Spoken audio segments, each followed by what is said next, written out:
Bueno amigos, aquí les traigo una segunda entrevista que le hicieron al hijo del fundador de HAMÁS, el señor Mossad Hassan Youssef, creo que así se pronuncia.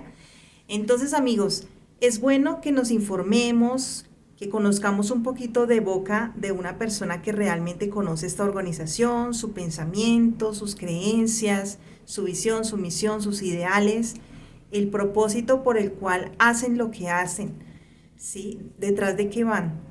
Es bueno informarnos y nosotros como latinos, como personas que estamos lejos de esta realidad entre Israel y Palestina, no crear bandos, sencillamente orar por ambas naciones para que haya paz y que Dios sea colocando orden y realmente acabando con la maldad que hay en esos países. Porque recuerden amigos que un niño que muera en Israel es tan valioso como un niño que muera en Palestina, como un niño palestino.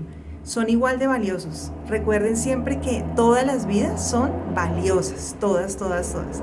Entonces no creemos bandos, informémonos un poquito y que esto nos sirva más bien para interceder por estas dos naciones, porque una cosa es nosotros desde la comodidad de nuestra casa estar viendo la guerra y otra cosa es la pesadilla tan grande que están viviendo ambas naciones por este conflicto que hay, ¿no? Entre un Estado, entre un grupo terrorista. Entonces es bueno que nos informemos y que oremos más bien y tengamos como esa empatía con esas personas que están pasándola tan mal.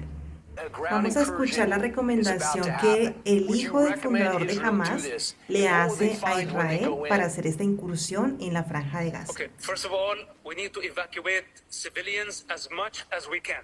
You know, this is an ugly war, and Israel did not start it. Hamas did.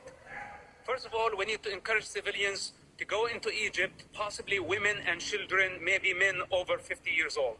These need to get out of the picture. You know, then the strip need to be cut two pieces, north and south, two parts. The northern part, this is where most of the tunnels are.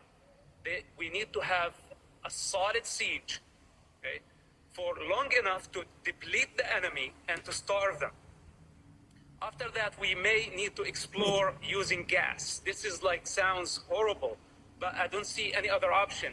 The tunnels are interconnected and gas could be one of the solutions, but this has to be in the right time.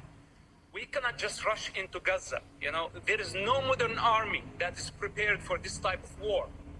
And most importantly, we need to get the civilians out of the picture. As long as there are civilians there, right, then the operation might be incomplete. But Mossad, you also say it's almost impossible for us to give aid to the Gaza Strip. $100 million we're about to give them and keep it away from Hamas. Don't you agree that that can't work? Look, after we destroy the tunnels, we need to finish Hamas rule in Gaza Strip. This is priority number one. Then we need to replace the regime. Could be the Palestinian Authority, could be the Egyptian government, could be Arab League force. We need to replace their rule in Gaza. After that, we can talk about aid. But as of now, sending any aid is a mistake. So you also believe that this isn't about the Palestinians fighting for their rights and their sovereignty. What is the real mission of Hamas, and what do they really think of the Palestinian people? You know, Hamas is not a national movement. Hamas is a religious movement with a goal to establish an Islamic state. They don't care for nationalism. Actually, they are against nationalism. With that said, my understanding that they are using the Palestinian cause only to achieve their goals, so the long-term goal, you know, transforming the Middle East and the world into an Islamic state. This is Hamas agendas, and they are not hidden, by the way. So Hamas is serving foreign agendas. We're talking about Iran, and we're talking about Russia lately. Hamas serve those parties, and Iran pays them close to $1 billion annually. Iran is the real master in this picture. Hamas does not serve the Palestinian people. Hamas serve Iran. Those are the masters of Hamas. So their lie about nationalism, that they are a national movement and they care for the Palestinian people. Look at them. They are using Palestinian people as a human shield. We need to free Gaza from Hamas. This is what Israel is doing. It's doing the Palestinian people the greatest favor by bringing Hamas down.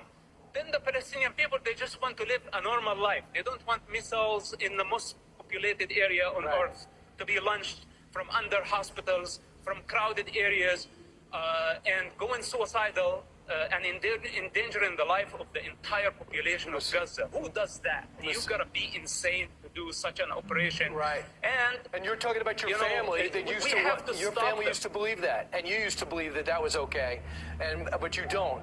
Mossab, now, exit question. Around the globe, and even in our capital, people are protesting for Hamas. They're saying for the Israel to back off and stop with the airstrikes. Well, what do you say to those protesters? What is it about their mindset? Okay, listen, I cannot convince the entire world of truth. Right now, people are emotional. They hate to see children dying. Even though, Hamas is killing the people at the hospital and we have evidence of that, but they still blame Israel. People can blame whoever they want, but now we have to concentrate. We have to focus. Public opinion is very important, but unfortunately, it's not the time to win the public opinion.